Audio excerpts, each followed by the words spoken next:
que vocês decidiram, não sei se já era uma vontade mais sua do que da Camila, de quem ia gerar? De quem ia porque eu não engravidar? queria, Você ela não queria. Foi super fácil. Foi tranquilo. Foi. Você queria ser mãe, mas você já sabia que não queria passar pela gravidez. Isso. E aí, pra mim, como mulher gay, né, a vida inteira me reconheci gay e tal, era uma coisa que... Já era... Como que ia realizar isso? Não me vejo grávida, mas amo criança, sempre gostei muito, sempre, né, queria ser mãe, mas era uma coisa que... Era um sonho...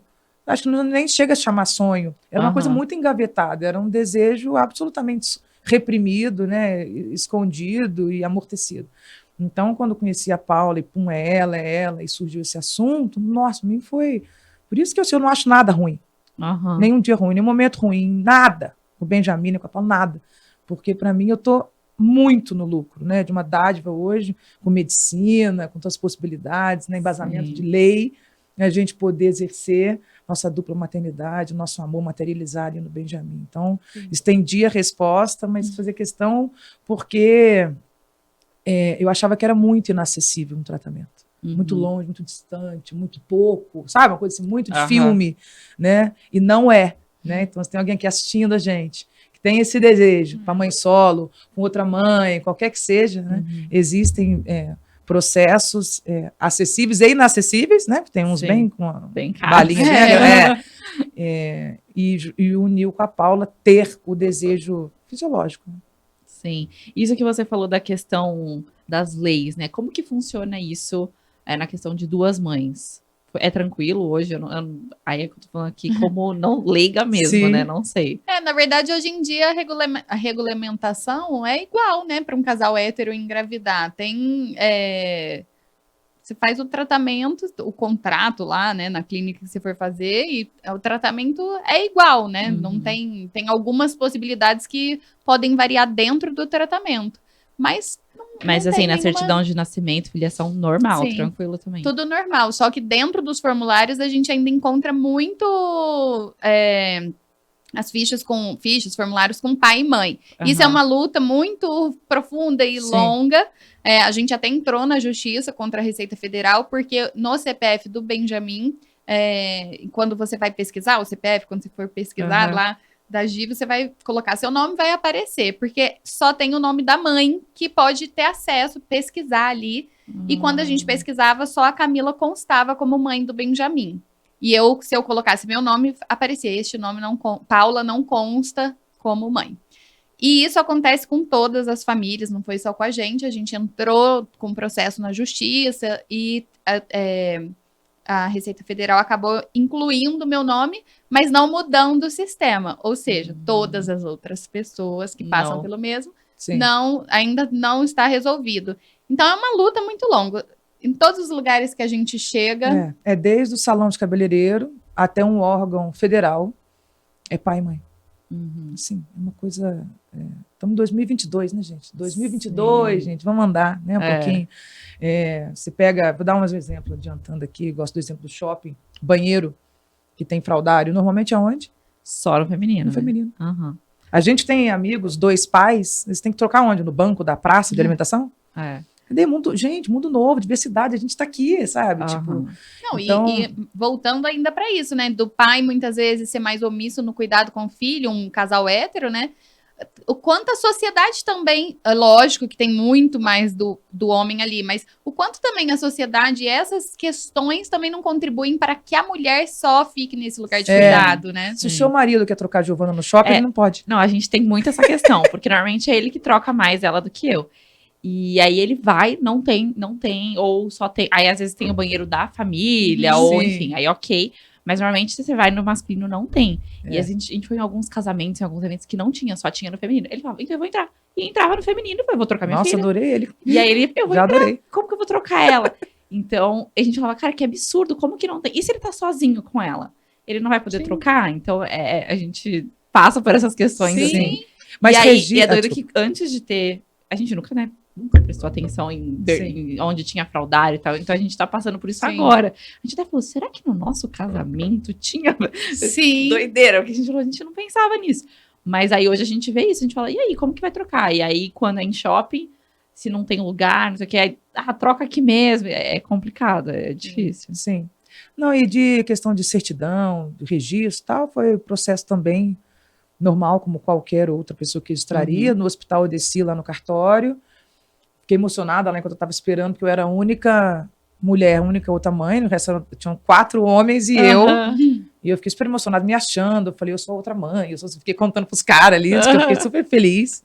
E o processo normal, certidão normal, identidade, tudo legal. Mas temos coisas para caminhar ainda e a gente entende que a gente tem um papel para ajudar com leveza, com respeito, mas que a gente faz parte de uma luta assim ainda. Sim. Até a título de reflexão sobre isso, quando um casal de 2 mães ou 2 pais vai lá no cartório para fazer a certidão de nascimento, a gente precisa levar o comprovante do tratamento, a gente precisa levar um documento com um registro em cartório. Mas que doideira, né? Porque com o pai, digamos assim, com o homem, pode ser como pode não ser ele, e você não tem que comprovar nada, né? Se é um casal hétero que vai fazer o registro, ninguém precisa saber se foi de tratamento ou não foi. Você vai chegar no hospital, você vai ter o parto lá, o homem vai lá, o pai registra, pronto, acabou. Não precisa nem ser de fato o pai, né? Porque ele só levou. Exato. Agora às vezes é outro pai. Eu tenho uma amiga que, enquanto grávida, ela se casou e ele se tornou o pai. Então, assim, ele nem é o pai, digamos assim. E não precisa de nada disso. Você vai lá e registra.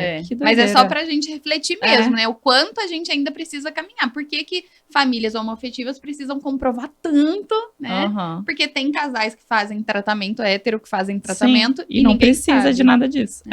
E não sabe a vida inteira, né? E aí a gente tem todas as perguntas de quem é um óvulo, de quem é isso, quem é aquilo, invalidar a minha maternidade ou não. E quando é um casal hétero que passa por um tratamento, essas perguntas não existem. Até porque muitas vezes escondem. Então ainda são avanços que a gente precisa. Para refletir, né? Sim, então, já que a gente está falando disso, né?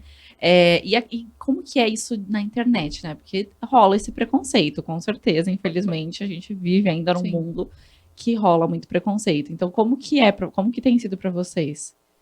Na verdade, se eu abrir uma caixinha de pergunta, o top 1000 vai ser de quem é o óvulo. E eu sempre faço questão de responder colocando essa reflexão. Por que as pessoas são tão apegadas à genética? Porque quando a gente adota, ou quando é um casal hétero, ninguém fica perguntando isso. A gente poderia ter usado uma ovodoação, que é um óvulo de doação. Como tem o banco de sêmen, tem o banco de óvulo. Então, poderia não ser o óvulo de nenhuma das duas. Ainda assim, o Benjamin seria nosso filho. Então, por que as pessoas são tão apegadas a isso? E eu gosto muito de trazer essa reflexão, porque as pessoas acham que é uma pergunta muito simples, né? Mas o que tem responder? Tudo bem, a gente poderia responder, mas o quão invasivo é esse questionamento, né? De onde vem esse questionamento? Por que é tão importante saber de quem é o óvulo? E como isso chega para essa família? Porque, então se o óvulo é da Camila ou se o óvulo é meu, uma é mais ou menos mãe? Né? Sim. E não, as duas... Eu sempre respondo isso. Eu falo, nós duas somos mães. Então, bora pensar, né? Ampliar as nossas possibilidades, porque é filho, né? Você falou que nem um casal hétero que vai fazer inseminação. Eles podem usar o óvulo da mãe com o espermatozoide do pai, como eles podem pegar um óvulo de outra pessoa e o espermatozoide de outro doador. E não ser geneticamente de nenhum dos dois. E ninguém vai perguntar isso. Isso não é nem cogitado quando é um casal hétero. Eu tenho pessoa que eu conheço, hétero, que a mulher teve que ter um óvulo doação, porque ela já não produzia mais. Isso nunca foi nem levantado na família, pergunta, isso não acontece. Então, são ainda estereótipos e questões, rótulos, e que a gente tem que avançar. Enquanto a página, acho que a gente recebe poucos haters ou questões mais violentas de preconceito, não sei responder direito, talvez por um posicionamento nosso, né, de firmeza com respeito, firmeza com leveza, posicionamento sem política, digamos assim, né, sem levantar grandes bandeiras, ela é fluida. E acho que isso chega nas pessoas, não sei se é eu acho que também é uma parte. talvez, mas acho que vem muito de um lugar de privilégio mesmo, né? De serem 2 mulheres brancas, a gente tem uma condição de vida ok, a gente frequenta lugares bons. Então, a maneira com que a gente recebe homofobia é totalmente diferente de 2 mães negras de periferia. Isso não tem como comparar isso para todas as camadas, né? Quando a gente vai falar de algum tipo de preconceito. Sim. Mas também tem toda essa homofobia que é velada, né? Que é isso, de quem é o óvulo, mas quem é a mãe? Quem é o pai? Vocês têm contato com o pai? Tipo, como assim pai? É um doador. É tão fácil ser pai no Brasil, né? Que até um doador é pai. Mas por isso que a gente usa muito da página para trazer essas reflexões. Porque até certo ponto, tudo bem algumas questões serem levantadas. Porque ninguém tem obrigação de saber tudo. Isso do banheiro, por exemplo. Se a gente muitas vezes não refletisse tanto, a gente não se daria conta disso, né? Se a gente não se coloca ali naquele problema, a gente às vezes nem saberia. Isso das fichas, de formulários, a gente precisa falar. É cansativo, mas é importante trazer reflexões. Mas tem gente que a gente sente ali, né, que tá insistindo naquilo, né? Então já tem um tom mais homofóbico mesmo, né, de preconceito. Sim. Mas a gente nunca recebeu nada violento demais. Vocês acabaram de assistir um pedacinho desse episódio aqui no canal de cortes, mas se você quiser assistir o episódio completo, tem link aqui embaixo na descrição. Tem lá no meu canal do YouTube Fabi Santina e tem também nas plataformas de áudio, mas tá tudo aqui na descrição. Vai lá assistir.